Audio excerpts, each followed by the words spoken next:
ഇന്ത്യയും പാകിസ്ഥാനും തമ്മിലുള്ള സംഘർഷങ്ങളാണല്ലോ ഇപ്പോൾ വാർത്തയിൽ നിറഞ്ഞു നിൽക്കുന്നത്. ഈ രണ്ടു രാജ്യങ്ങളും ആണവ ശക്തികളുമാണ്. ഒരു ആണവ സ്ഫോടനം ഉണ്ടായിക്കഴിഞ്ഞാൽ ഉണ്ടാകുന്ന ആഫ്റ്റർ എഫക്റ്റുകൾ എന്തൊക്കെയാണെന്നാണ് ഈ വീഡിയോയിലൂടെ നമ്മൾ പരിശോധിക്കാൻ പോകുന്നത്. ആണവ ബോംബ് സ്ഫോടനത്തിന്റെ അനന്തരഫലങ്ങൾ വളരെ വിനാശകരവും ദൂരവ്യാപകവുമാണ്. പ്രധാനമായും 3 തരത്തിലുള്ള പ്രത്യാഘാതങ്ങളാണ് ഉണ്ടാവുന്നത്: താപപ്രഭാവം, ഹീറ്റ് എഫക്റ്റ്; പ്രകമ്പന പ്രഭാവം, ബ്ലാസ്റ്റ് എഫക്റ്റ്. ഇതിൽ ശബ്ദപ്രഭാവവും ഉൾപ്പെടുന്നു.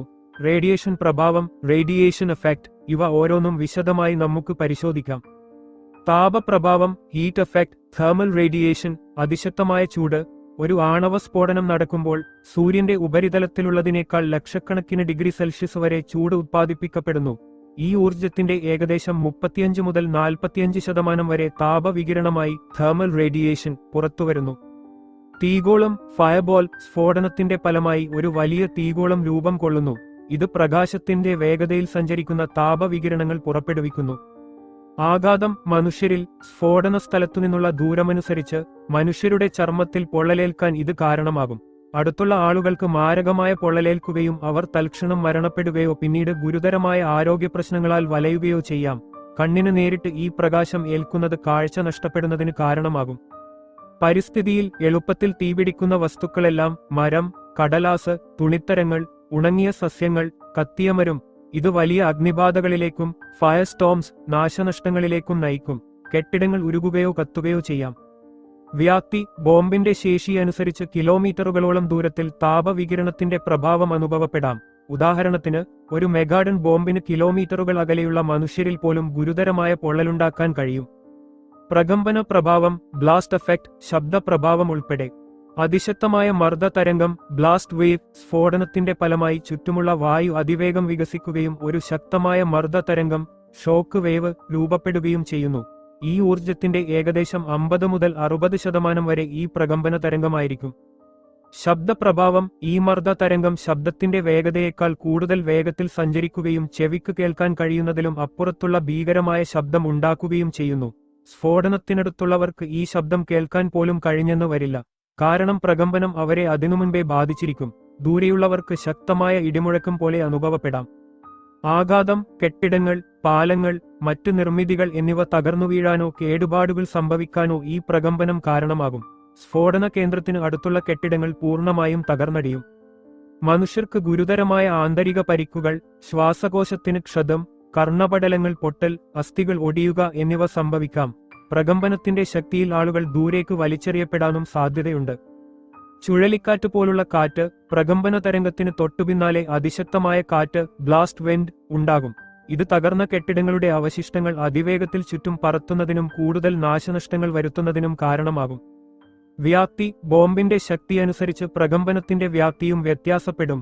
വലിയ ബോംബുകൾക്ക് കിലോമീറ്ററുകളോളം ദൂരത്തിൽ നാശനഷ്ടങ്ങൾ വരുത്താൻ കഴിയും. റേഡിയേഷൻ പ്രഭാവം അഥവാ റേഡിയേഷൻ എഫക്റ്റ്. ഇത് 2 തരത്തിലുണ്ട്: പ്രാരംഭ റേഡിയേഷനും ഇനിഷ്യൽ റേഡിയേഷൻ. ശേഷിക്കുന്ന റേഡിയേഷനും റെസിഡ്യുവൽ റേഡിയേഷൻ അഥവാ ഫോൾഔട്ട്. പ്രാരംഭ റേഡിയേഷൻ, ഇനിഷ്യൽ റേഡിയേഷൻ എന്താണ്? സ്ഫോടനത്തിന്റെ ആദ്യത്തെ 1 മിനിറ്റിനുള്ളിൽ പുറത്തുവരുന്ന ഗാമ കിരണങ്ങളും ന്യൂട്രോണുകളുമാണ് ഇവ. ഇവ പ്രകാശവേഗതയിൽ സഞ്ചരിക്കുന്നതിനാൽ താപവികിരണത്തിനും പ്രകമ്പന തരംഗത്തിനും ഒപ്പമോ തൊട്ടുമുമ്പോ എത്താം. ആഘാതം. ഉയർന്ന അളവിലുള്ള ഈ റേഡിയേഷൻ മനുഷ്യശരീരത്തിലെ കോശങ്ങളെ നശിപ്പിക്കുകയും DNA-ക്ക് തകരാറുണ്ടാക്കുകയും ചെയ്യും. ഇത് റേഡിയേഷൻ രോഗത്തിന്, റേഡിയേഷൻ സിക്നസ്, കാരണമാകും. ലക്ഷണങ്ങൾ ഓക്കാനം, ഛർദി, വയറിളക്കം, മുടികൊഴിച്ചിൽ, രക്തസ്രാവം എന്നിവയാണ്. ഉയർന്ന ഡോസ് തൽക്ഷണ മരണത്തിന് കാരണമാകും. വ്യാപ്തി. ഇത് പ്രധാനമായും സ്ഫോടന സ്ഥലത്തിന് അടുത്തുള്ളവരെയാണ് ബാധിക്കുക, ഏകദേശം 1 മുതൽ 2 വരെ കിലോമീറ്റർ ചുറ്റളവിൽ. ശേഷിക്കുന്ന റേഡിയേഷൻ, റെസിഡ്യുവൽ റേഡിയേഷൻ അഥവാ ഫോൾഔട്ട്. എന്താണ്? സ്ഫോടനത്തിന്റെ ഫലമായി രൂപം കൊള്ളുന്ന റേഡിയോ ആക്റ്റീവ് പദാർത്ഥങ്ങൾ, റേഡിയോ ആക്റ്റീവ് ഐസോടോപ്സ്, പൊടിപടലങ്ങളുമായി ചേർന്ന് അന്തരീക്ഷത്തിലേക്ക് ഉയരുകയും പിന്നീട് ഭൂമിയിലേക്ക് പതിക്കുകയും ചെയ്യുന്നതിനെയാണ് ഫാളുട്ട് എന്ന് പറയുന്നത്.